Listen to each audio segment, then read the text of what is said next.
এই মুহূর্তের বড় খবরের দিকে রাজ্যের পরবর্তী ডিজিপি কে 3 আইপিএস অফিসারের নাম পাঠাতে নির্দেশ দেওয়া হয়েছে। ক্যাটের তরফে ইউপিএসসি কাউন্সিলকে 3 আইপিএস এর নাম পাঠাতে নির্দেশ দেওয়া হয়েছে। এই বিষয় নিয়ে আরো বিস্তারিত আমাদের জানাবেন প্রতিনিধি ময়ূক ঠাকুর চক্রবর্তী আমাদের সঙ্গে রয়েছেন। ময়ূক, দেখো, কিছুদিন আগে senior IPS officer Rajesh Kumar তিনি ক্যাটের কাছে একটা পিটিশন করেন এবং পিটিশন করে তিনি যেটা দাবি করেন যে সময় ইউপিএসসি কাউন্সিলের মিটিং করার কথা ছিল রাজ্যের ডিজি নিয়ে, সেই সময় তাদের চাকরির মেয়াদ 6 মাসের বেশি ছিল, কিন্তু সেই সময় তারা মিটিংটা করেননি। তার পরবর্তী ক্ষেত্রে তারা মিটিং করেছেন এবং যাতে এই রাজেশ কুমার তিনি একজন সিনিয়র আইপিএস অফিসার যিনি ডিজি হওয়ার লড়াইয়ে ছিলেন, তিনি ডিপ্রাইভ হচ্ছেন ইউপিএসসি কাউন্সিলের এই লেটে মিটিং করার জন্য। এর প্রেক্ষিতে তিনি ক্যাটে একটা পিটিশন করেছিলেন। সেই পিটিশনের নিরিখে গতকাল এই সেন্ট্রাল অ্যাডমিনিস্ট্রেটিভ ট্রাইব্যুনালের তরফ থেকে একটা নির্দেশ দেওয়া হয়েছে ইউপিএসসি কাউন্সিলকে, এবং সেই নির্দেশে যেটা বলা হয়েছে যে দ্রুত, সেটা যতটা তাড়াতাড়ি হয় সম্ভব, দ্রুত ইউপিএসসি কাউন্সিলের তরফ থেকে 3 জন সিনিয়র আইপিএস অফিসারের নাম রাজ্যকে পাঠাতে হবে। যে 3 জন সিনিয়র আইপিএস এর মধ্যে একজনকে স্টেটের তরফ থেকে সিলেক্ট করা হবে রাজ্যের পরবর্তী ডিজিপি হিসাবে। আগামী 31শে জানুয়ারি রাজ্যের বর্তমান যিনি ডিজিপি রাজীব কুমার, তার অবসরের সময় রয়েছে, তিনি রিটায়ার করবেন। ফলত ঠিক সেই জায়গায় দাঁড়িয়ে আজকে ক্যাটের নির্দেশ ইউপিএসসি কাউন্সিলকে দ্রুত 3 জনের নাম রাজ্যকে পাঠাতে হবে।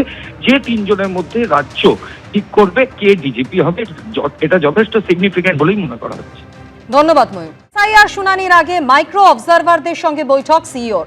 নজরুল মঞ্চে অবজারভারদের সঙ্গে বৈঠক রাজ্যের মুখ্য নির্বাচনী আধিকারিকের। বৈঠকে হাজির স্পেশাল রোল অবজারভার সুব্রত গুপ্ত। 4600 জন মাইক্রো অবজারভারদের প্রশিক্ষণও দেওয়া হবে এই বৈঠকে। 27শে ডিসেম্বর থেকে এসআইআর এর শুনানি শুরুর আগেই এই বৈঠক নির্বাচন কমিশনের। শুনানি পর্বের আগে মাইক্রো অবজারভারদের নিয়ে শুরু হলো ট্রেনিং বৈঠক।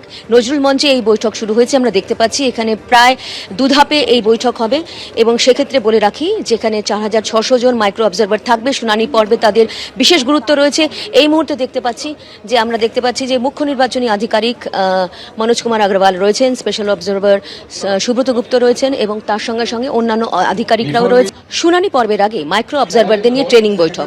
নজরুল মঞ্চে কিন্তু এই বৈঠক হচ্ছে, 2টি ধাপে এই বৈঠক হবে।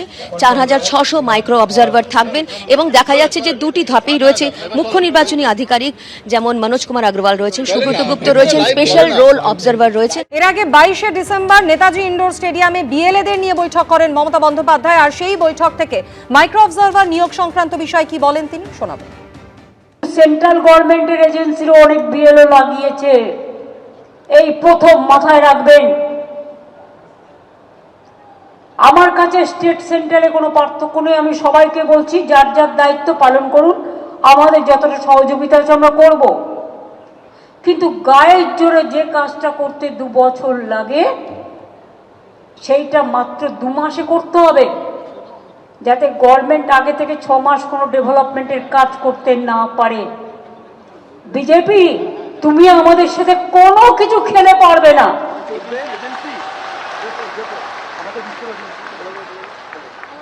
সব এজেন্সিকে তোমার দালাল বানিয়েছো। এই বিএলওদের বেশিরভাগ শিক্ষক, কিছুদিন বাদে আবার মাধ্যমিক পরীক্ষা আছে, তাছাড়া ছেড়ে দিন। আমি শুনেছি সেন্ট্রাল গভর্নমেন্টের অনেককে অ্যাপয়েন্টমেন্ট করা হয়েছে। প্রত্যেকের আগে খবর রাখুন তো, সেন্ট্রাল গভর্নমেন্টের কাকে কাকে অ্যাপয়েন্টমেন্ট করা হয়েছে, তারা কোন ডিপার্টমেন্টে কাজ করে, কোথায় থাকে, আমার ডিটেলসটা চাই। আমি তাদের সহযোগিতা করবো, কিন্তু আমার ডিটেলস চাই। এটা স্টেটকে জিজ্ঞেস করে করেনি, ইলেকশন কমিশন ইচ্ছে মতো করছে। স্টেটের অফিসারদের অবজারভার করছে স্টেটকে না জানিয়ে। আবার মাইক্রো অবজারভার কারা না, তো বিজেপির দালাল দিল্লির লোকেরা।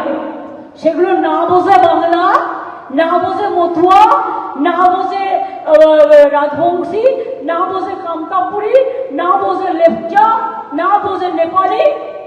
সেগুলো কি করবে? খাবে না খই চড়াবে?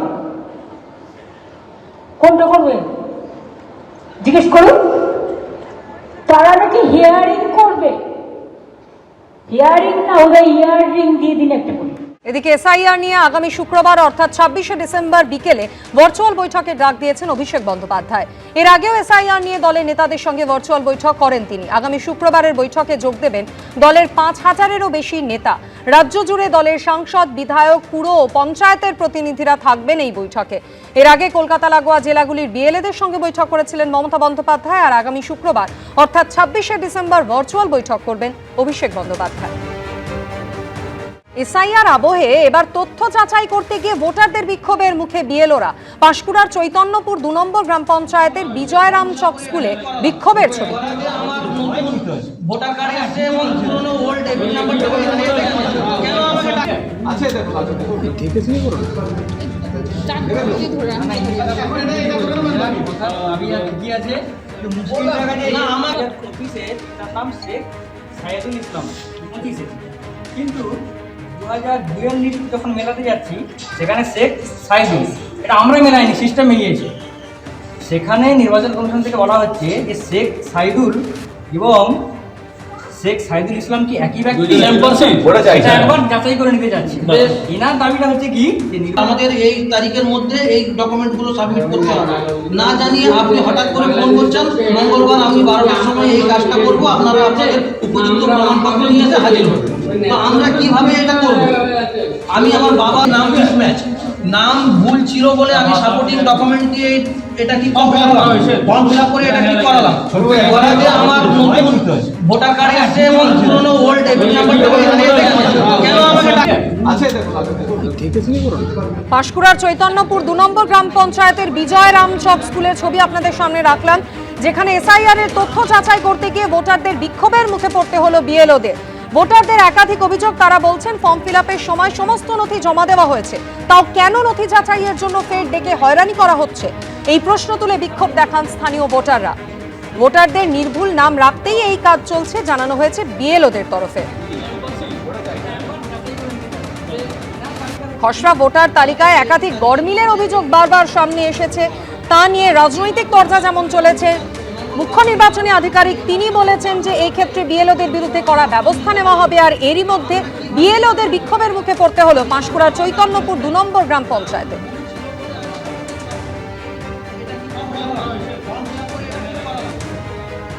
হ্যাঁ, ওনারা এটা বলেছে যে নির্বাচন কমিশনের ভুলের কারণে এসছে, আমি যেহেতু নির্বাচন কমিশনার হয়ে কাজ করছি সেই জন্য দায়টা হয়তো আমারও, এইটা হয়তো বলতে চেয়েছে।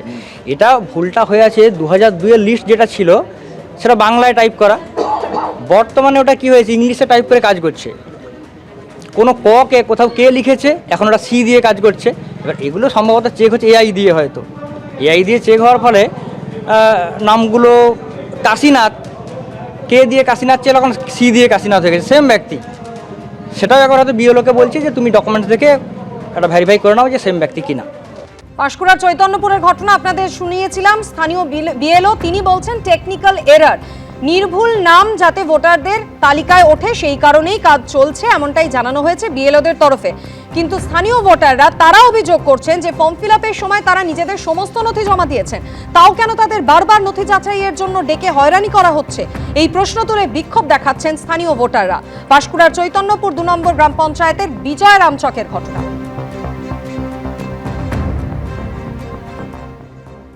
যে আপনার নাম জামালউদ্দিন আলী মল্লিকটা ঠিক কি জামাল মল্লিকটা ঠিক, কিন্তু কথা হচ্ছে যে আমাকে যখন কারেকশন করে সেখানে নির্বাচন কমিশন আবার ঠিক করে দিয়েছে, সে পর্যায়ে আবার এখানে ডাকার কোনো প্রমাণপত্র দেওয়ার জন্য কোনো দরকার বলে মনে করি না আমি। কেন আমার তো এটা তো কার্ড তো সব ঠিক হয়েছে, আমি ছুটে গিয়ে ওখানে তো সব করেছি। এরপরে আমাকে ডাকা হচ্ছে বারবার, এখন আজকেও ডাকা হলো, বা আমার মতো আরও একজন ভাই আছে ওনাকেও ডাকা হয়েছে, ওই একই প্রবলেম। যখন নাম কারেকশন করে আমার সেখান থেকে লেমিসেকে নতুন ভোটার কার্ডটা আবার দিয়ে দিয়েছে, তা সত্ত্বেও আবার ডাকা আছে আপনার নাম কোনটা, জামালউদ্দিন মল্লিক না জামালউদ্দিন আলী মল্লিক। তো সেটা আমি কী করে প্রমাণ করবো? আমার সব জায়গায় জন্ম থেকে, স্কুল সার্টিফিকেট থেকে, পাসপোর্ট থেকে, আপনার প্যান কার্ড থেকে, পাসপোর্ট থেকে সবেই জামাল মল্লিক নাম আছে, তা সত্ত্বেও আমাকে ডাকা হলো। এগুলো তো হেলথ কাজ বন্ধ করে আমাকে থাকতে হয়েছে। এবিপি আনন্দ, এগিয়ে থাকে, এগিয়ে রাখে।